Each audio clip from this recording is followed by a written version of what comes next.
Hello my dear student. तो चलिए आज इलेक्ट्रोकेमिस्ट्री स्टार्ट करने जा रहे हैं। इलेक्ट्रोकेमिस्ट्री के कुछ इंपॉर्टेंट टॉपिक्स जो कि कोई भी इलेक्ट्रॉनिक सर्किट होता है, इलेक्ट्रॉनिक सर्किट को जो हम लोग स्टडी करते हैं, उसको जो रेडी करते हैं, तो उसमें कुछ 3 पैरामीटर की जरूरत पड़ता है। उस 3 पैरामीटर के बारे में जानेंगे और उसके लिए हमको समझना पड़ेगा ओम्स लॉ। क्या समझना पड़ेगा? Ohm's law. तो चलिए स्टार्ट करते हैं, ओम्स लॉ को समझते हैं। ओम्स लॉ होता क्या है, चलिए स्टार्ट करते हैं। ध्यान दीजिएगा ओम्स लॉ क्या है। तो पहले हम लोग जानेंगे ओम्स लॉ, ठीक है। हम लोग जानेंगे अभी ओम्स का नियम, ठीक है। तो ओम्स लॉ क्या बताया था?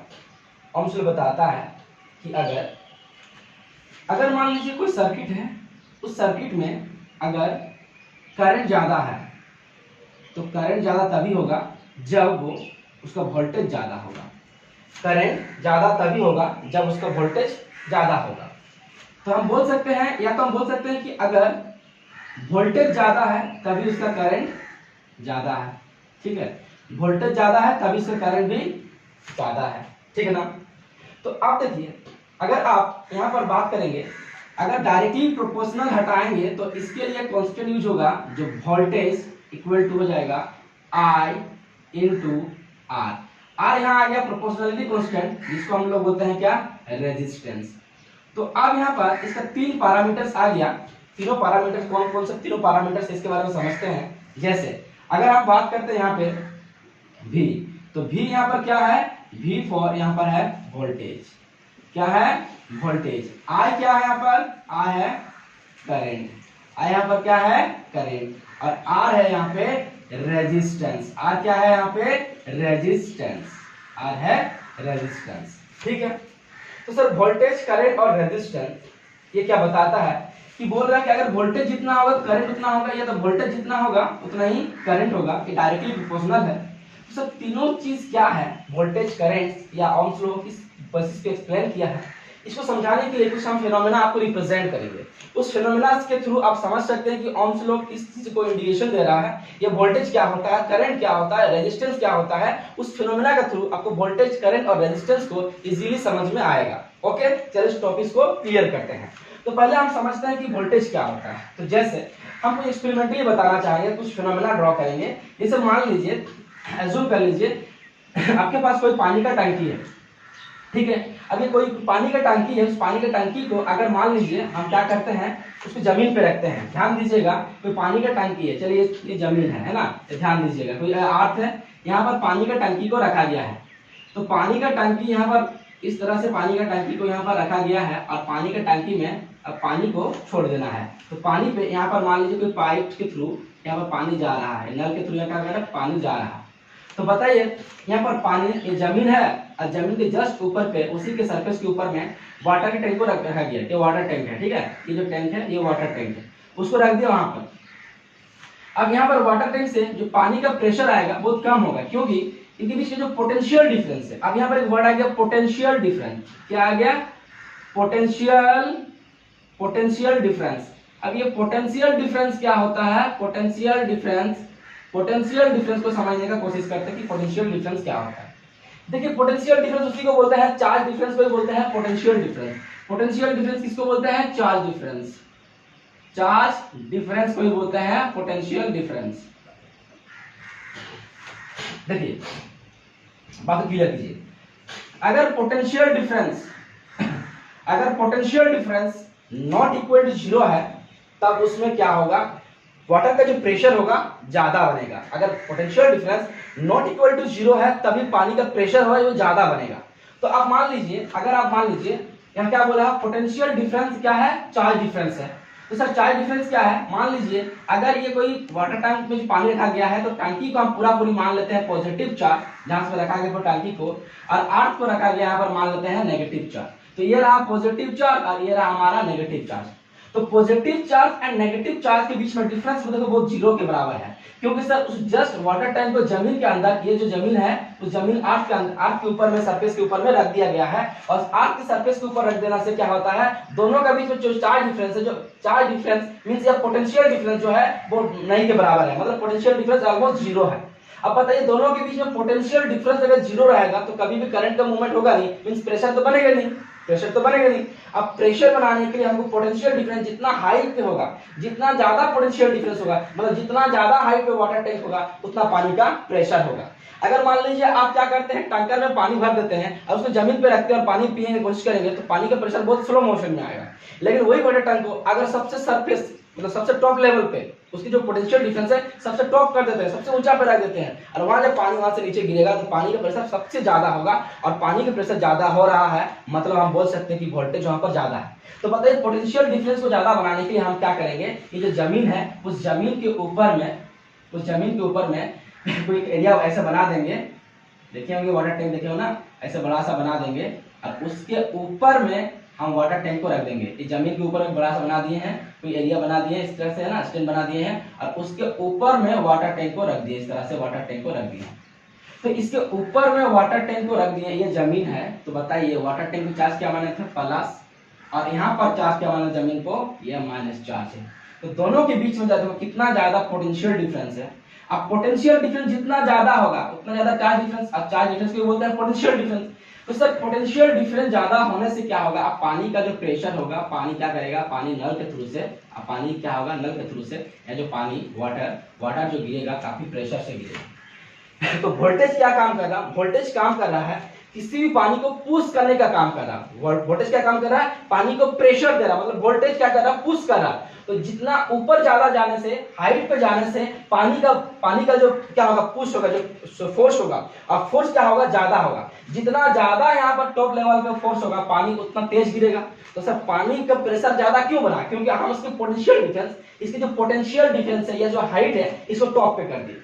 तो सर हाइट को टॉप पे करने से क्या फायदा क्या हुआ, हाइट को टॉप करने से फायदा ये हुआ कि सर जितने ज्यादा हाइट हो रहा है उतने ज्यादा प्रेशर बना रहा है, मतलब उतना ज्यादा फोर्स क्रिएट कर रहा है। तो जितना ज्यादा पानी को फोर्स क्रिएट करेगा, फोर्स फील करेगा, जितना जल्दी मतलब जितना ज्यादा फोर्स फील करेगा वाटर को, उतना ज्यादा वाटर क्या होगा, स्पीड से नीचे गिरेगा। तो सर जो वोल्टेज है, वोल्टेज एक तरह का काम कर रहा है, फोर्स फील कर रहा है, मतलब ज्यादा तेज से धक्का कर रहा है। जैसे मान लीजिए हम कांस्टेंट पे है तो हमको तेज से कोई धक्का देगा तो हम जल्दी स्पीड से दौड़ेंगे, ज्यादा पुश हो जाएंगे, उधर आगे भाग जाएंगे। तो किसी भी वाटर को अगर हम ज्यादा तेज से पुश करेंगे तो उससे पानी क्या होगा, तेज बहेगा, ज्यादा तेज से फ्लो करेगा। तो हम बोल सकते हैं सर वोल्टेज क्लियर हो गया कि वोल्टेज क्या होता है, एक पुश होता है, मतलब एक फोर्स होता है जिससे क्या होगा, ज्यादा पुश करने से वो स्पीड से चलेगा। जितना ज्यादा वोल्टेज होगा मतलब जितना प्रेशर क्रिएट करेंगे, आप बताओ कि ज्यादा वोल्टेज करने से पानी का प्रेशर ज्यादा हो गया। तो पानी का प्रेशर ज्यादा हो गया मतलब जितना तेज से पानी गिर रहा है वो पानी को बोलते हैं हम लोग क्या, जितना तेज से गिर रहा है मतलब उसको क्या बोलेंगे सर, करंट। क्या बोलेंगे, करंट। तो जितना तेज वोल्टेज हो रहा है उतना तेज क्या बन रहा है, करंट बन रहा है। तो करंट क्या है, करंट जो है वो पोटेंशियल डिफरेंस मतलब वोल्टेज के डायरेक्टली प्रोपोर्शनल है। मतलब इससे यह पता चला कि सर अगर वोल्टेज को ज्यादा कर देंगे तभी करंट होगा, that is called directly proportional voltage and current. ये बताया हमने। तो सर आप देखिए जैसे टॉप लेवल पर कर दिए, अब पानी का प्रेशर क्या हो गया, ज्यादा हो गया, पानी का प्रेशर ज्यादा हो गया। अब पानी का प्रेशर ज्यादा होने से बड़े सा एरिया को पानी भरने में आसान हो जाएगा। लेकिन अगर मान लीजिए किसी छोटे से एरिया में अगर वाटर को भरना होगा तो ज्यादा प्रेशर से तो छोटा सा एरिया जल्दी भरेगा नहीं। अब छोटा सा एरिया जैसे मान लीजिए चम्मच वगैरह, छोटे छोटे कटोरा वगैरह, उस प्रेशर से भरना होगा तो भरेगा नहीं। तो सर वहां ज्यादा प्रेशर की वजह से, ज्यादा प्रेशर क्रिएट होने की वजह से अब पानी तेज से आ रहा है जिससे भर नहीं रहा, तो उसके लिए हम नल फिट करेंगे। तो बताइए अगर यहाँ पर नल लगा देंगे, यहाँ पर अगर नल लगा देंगे तो नल लगाने से क्या हो जाता है, यहाँ पर पानी का प्रेशर क्या हो जाएगा, पानी का प्रेशर क्या हो जाएगा, कम हो जाएगा। तो पानी के प्रेशर को कम करने के लिए हमने नल लगा, तो नल पानी का प्रेशर को कम कर रहा है। तो प्रेशर को कम कर रहा मतलब जिसके अकॉर्डिंग जितना प्रेशर में पानी चाहिए उतना स्पीड से हम उसको नल को खोलेंगे। अगर ज्यादा स्पीड से खोल देंगे तो ज्यादा प्रेशर बनेगा, कम स्पीड से खोलेंगे तो कम प्रेशर बनेगा। तो सर इसका ये बात मतलब हुआ कि सर नल जो काम कर रहा है, यहाँ पर नल पानी को रुकने का काम कर रहा है, मतलब सर ये काम कर रहा है किसकी तरह, ये काम कर रहा है रेजिस्टेंस की तरह काम कर रहा है। ठीक है, तो सर नल किस तरह काम कर रहा है, रेजिस्टेंस की तरह काम कर रहा है। और रेजिस्टेंस की तरह अगर ये काम कर रहा है तो हम बोल सकते हैं कि जो रेजिस्टेंस है, ये रेजिस्टेंस जो है, ये रेजिस्टेंस काम कर रहा है जब जितना भी करंट मूवमेंट हो रहा है उस करंट मूवमेंट को ये रुक रहा है, करंट मूवमेंट को ये रुक रहा है। तो सर हम लोग ये समझ चुके हैं कि जो ओम्स का लॉ है, जो ओम्स का नियम है, जो ओम्स का लॉ है, और हम समझ चुके हैं कि सर वोल्टेज बढ़ने से करंट बढ़ेगा और करंट बढ़ने से यह वोल्टेज बढ़ेगा। तो sir voltage, current and resistance, इस टर्म को हम लोग क्लियर कर चुके हैं। इसके बाद जो टॉपिक्स होगा उसको भी हम लोग क्लियर करने की कोशिश करेंगे कि सर रेजिस्टेंस के यूनिट्स क्या होता है, करंट किस तरह से मूवमेंट होता है, सब समझ चुके हैं। अब नेक्स्ट इसके लेक्चर्स में हम लोग इसके बारे में भी आगे किस तरह से यूज किया जाता है इस कंसेप्ट को समझते हैं। चलिए ध्यान दीजिएगा। जैसे मान लीजिए ये थोड़ा सा कंसेप्ट बना रहे हैं। यहाँ पर कंसेप्ट क्या है कि एक फिनोमेना को रिप्रेजेंट कर रहे हैं। जैसे मान लीजिए यहाँ पर आपका वोल्टेज है, ठीक है, ये करंट है और ये रेजिस्टेंस है। अगर सर आपको वोल्टेज निकालना होगा तो वोल्टेज निकालने के लिए क्या हो जाएगा, I into R, current into resistance हो जाएगा ये, अगर वोल्टेज निकालना होगा। अगर करंट निकालना होगा तो इसको बाय मान सकते हैं आप, तो क्या हो जाएगा, V बाय आर हो जाएगा। इससे आपको क्या निकलेगा, इससे आपका करंट निकलेगा। तो करंट क्या निकलेगा, V बाय आर हो जाएगा। अगर आपको निकालना होगा रेजिस्टेंस तो रेजिस्टेंस इक्वल टू हो जाएगा V बाय आई, ये भी आई बाय की तरह का, तो V बाय आर, तो V बाय क्या हो जाएगा, यहाँ पर आई हो जाएगा। इससे आपका क्या निकलेगा, इससे आपका जो निकलेगा वो हम क्या बोलेंगे, रेजिस्टेंस बोलेंगे। चलिए एक सर्किट को लेकर रिप्रेजेंट करते हैं और समझते हैं कि क्या इसको रिप्रेजेंट करता है, किस तरह से ये बात निकलेगा, तो समझते हैं। पहला बात कि जो रेजिस्टेंस है, तो रेजिस्टेंस का जो यूनिट होता है, यूनिट ये क्या होता है, ओम होता है। ठीक है, चलो देखते हैं, सर्किट बनाते हैं। मान लीजिए कोई एक सर्किट है, यहाँ पर सर्किट को ड्रॉ करते हैं। जैसे ये मान लीजिए यहाँ पर कोई बैटरी है, ठीक है, इसको बैटरी से कनेक्ट करते हैं। आप ये बैटरी को कनेक्ट करके एक सर्किट को रेडी करते हैं और यहाँ पर कोई रेजिस्टेंस को अप्लाई करके एक कंप्लीट सर्किट को रेडी करते हैं। और यहाँ पर मान लीजिए कोई एलईडी लाइट है, इस एलईडी लाइट को मेरे को जलाना है। और चलिए समझते हैं कि जो एलईडी लाइट है, इस एलईडी लाइट जो है यहाँ पर इसको मान चलते हैं ये 2 वाट का एलईडी लाइट है। कितना वाट का एलईडी लाइट है, 2 वाट का एलईडी लाइट है। आप मान के चलते हैं कि यहाँ 2 वाट का एलईडी लाइट को जलाना है। तो सर यहाँ पर हम करंट मूवमेंट करेंगे आई, तो आई जो जा रहा है, करंट जा रहा है, मान लीजिए करंट जा रहा है आपका, ये 12 वोल्ट का बैटरी है, ठीक है, ये 12 वोल्ट का बैटरी है और 12 वोल्ट का बैटरी में करंट जा रहा है 3 एम्पियर। 3 एम्पियर करंट को मूवमेंट कर रहे हैं। मतलब एक सर्किट है, सर्किट में 12 वोल्ट का बैटरी है, उस 12 वोल्ट का बैटरी में जो करंट जा रहा है तो 3 एम्पियर करंट जा रहा है, ठीक है। और पहले बोल दिया अगर potential difference not equal to 0 होगा तो करंट का मूवमेंट होगा नहीं। मतलब पोटेंशियल डिफरेंस होना चाहिए, जितना ज्यादा पोटेंशियल डिफरेंस होगा करंट का मूवमेंट उतना तेज होगा। तो बताइए 12 वोल्ट का बैटरी है, करंट 3 एम्पियर जा रहा है, 2 वोल्ट का एलईडी लाइट, ये है एलईडी लाइट को जलाना है। अब इस एलईडी लाइट को जलाने के लिए जो यहाँ पर अप्लाई किया गया है रेजिस्टेंस है, वो कितना ओम का रेजिस्टेंस वहां पर लगा चाहिए। तो रेजिस्टेंस इक्वल टू क्या होता है, रेजिस्टेंस इक्वल टू होता है V by I, volt by current. कितने वोल्ट की बैटरी है, 12 वोल्ट की बैटरी है। करंट कितना है, करंट कितना है, 3 एम्पियर करंट है, 3 एम्पियर करंट है। तो कितना आएगा, 3 4 जा 12, मतलब 4 ओम। मतलब यहाँ पर रेजिस्टेंस लगेगा 4 ओम।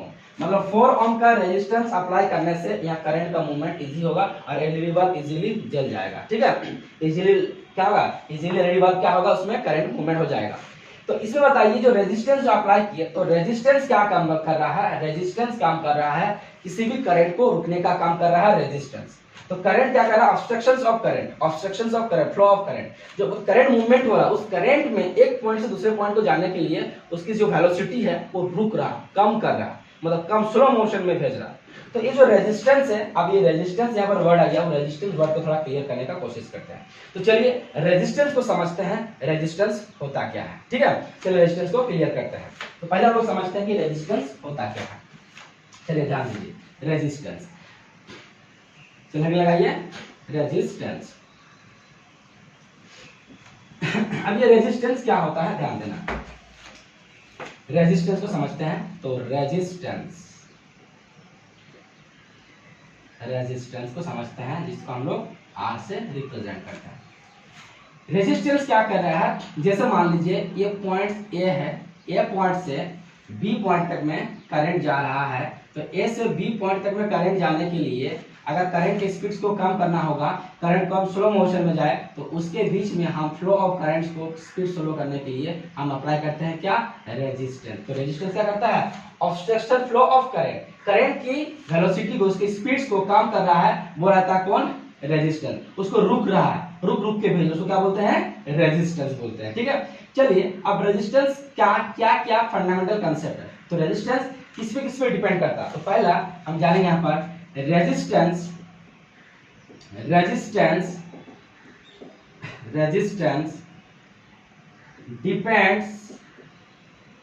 Depends upon following factor.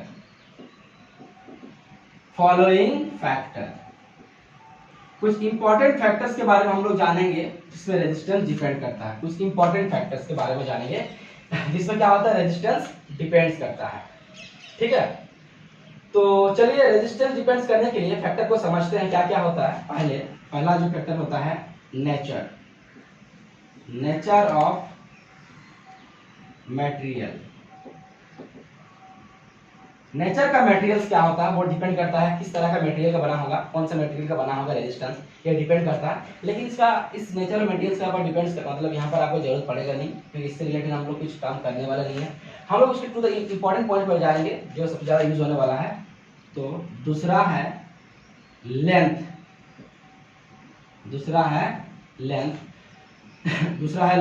और तीसरा है एरिया।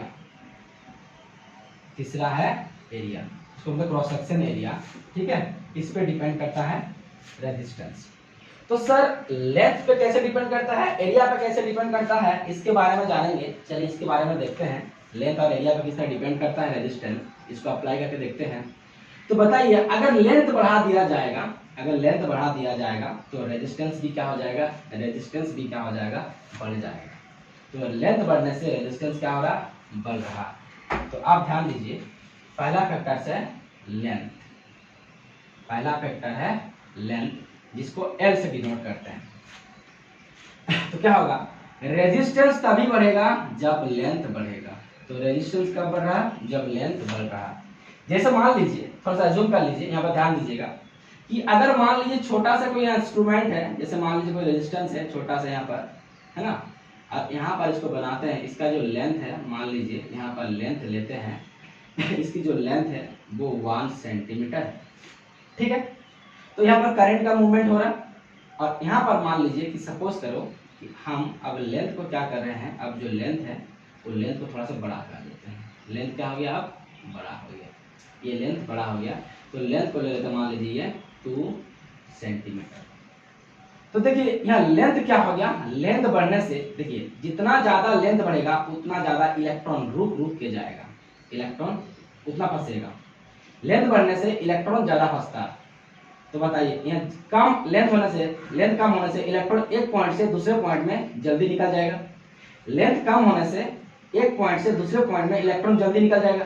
लेंथ बड़ा होने से, लेंथ ज्यादा हो जाने से लेंथ बड़ा हो गया, जिसकी वजह से क्या होगा, एक पॉइंट से दूसरे पॉइंट में इलेक्ट्रॉन को निकालने में टाइम लगेगा। जितना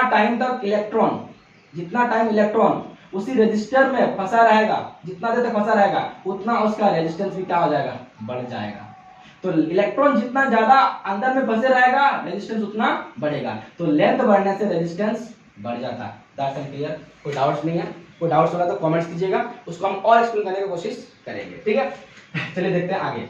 लेंथ, दूसरा कंसेप्ट समझते हैं एरिया या क्रॉस सेक्शन एरिया, इसको समझते हैं ए। अब ध्यान दीजिएगा, बताया था कि अगर रेजिस्टेंस को घटाना होगा तो क्रॉस सेक्शन एरिया को बढ़ा देना है। तो बताइए यहाँ पर क्या बोला है, एरिया अगर बढ़ेगा तो रेजिस्टेंस घट जाएगा, इनवर्सली प्रोपोर्शनल। एरिया बढ़ने से रेजिस्टेंस घट जाएगा। देख लीजिए, जैसे मान लीजिए यहाँ पर इसकी एरिया बनाते हैं, ये कोई एरिया है, इसको बोलते हैं एरिया। ये जो पॉइंट्स है ना, ये पॉइंट को बोलते हैं एरिया। ठीक है, और इस पॉइंट को बोलते हैं लेंथ। तो ये हमारा एरिया है ये हमारा एरिया है। तो सर इसका जो एरिया है, चलिए लेते जाते हैं यहाँ पर लेते हैं इसको 2 सेंटीमीटर स्क्वायर लेते हैं एरिया को। कितना लेते हैं, 2 सेंटीमीटर।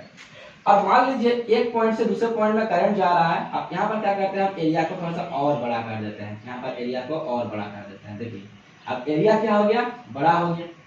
एरिया बड़ा होने से क्या होगा, इलेक्ट्रॉन का निकालना आसान बनेगा, इलेक्ट्रॉन जल्दी से निकल जाएगा, क्योंकि कोई ज्यादा फ्रिक्शन होगा नहीं, ज्यादा कोई कोलिजन होगा नहीं। इलेक्ट्रॉन एक जगह से दूसरी जगह आसान से मूवमेंट करता है। तब इलेक्ट्रॉन एक जगह से दूसरी जगह पर अलग से मूवमेंट करेगा, मतलब इलेक्ट्रॉन जल्दी निकलेगा। मतलब इसका मतलब यह है कि एरिया जब बड़ा हो जा रहा है तो इलेक्ट्रॉन को निकालने में आसान बनेगा, और जितने जल्दी इलेक्ट्रॉन निकलेगा उसका रेजिस्टेंस उतना क्या होगा, कम होगा। तो एरिया बढ़ने से रेजिस्टेंस क्या हो जाएगा, कम हो जाएगा। तो मान लीजिए सर यहाँ पर इसकी जो एरिया है इसे लेके चलते हैं 5 सेंटीमीटर स्क्वायर। तो सर एरिया जैसे ही बढ़ जा रहा है, इसकी एरिया जैसे ही बढ़ जा रहा है इलेक्ट्रॉन जल्दी निकल जाएगा। तो इलेक्ट्रॉन अगर जल्दी निकल जा रहा है तो इससे हम बोल सकते हैं कि इलेक्ट्रॉन जल्दी इसलिए निकल पा रहा है क्योंकि एरिया ज्यादा हो जाने से इलेक्ट्रॉन बीच में फंस नहीं रहा, लेकिन एरिया कम होने से इलेक्ट्रॉन फंस रहा है, जिसकी वजह से रेजिस्टेंस क्या हो रहा था, बढ़ रहा था। लेकिन जैसे एरिया को बड़ा कर दिए रेजिस्टेंस क्या हो जा रहा है, रेजिस्टेंस क्या हो रहा है, घट जा रहा है। ठीक है, तो इसके बारे में हम लोग क्लियर हुआ। ओम्स लॉ क्या बताता है, इस कांसेप्ट को समझ चुके हैं। ओम्स लॉ किसका फैक्टर्स किस पे डिपेंड करता है, उसकी जो रेजिस्टेंस यूज किया गया है रेजिस्टेंस किस फैक्टर पे डिपेंड करता है, उसके सर्किट को रेडी करने के लिए क्या क्या पैरामीटर चाहिए, सारे पैरामीटर को समझ चुके हैं। इसके बाद वाला टर्म में हम लोग देखेंगे कि रेजिस्टिविटी क्या होता है, कंडक्टिविटी क्या होता है, कंडक्टेंस क्या होता है, उसको हम लोग नेक्स्ट लेक्चर में क्लियर करने की कोशिश करेंगे। Thank you.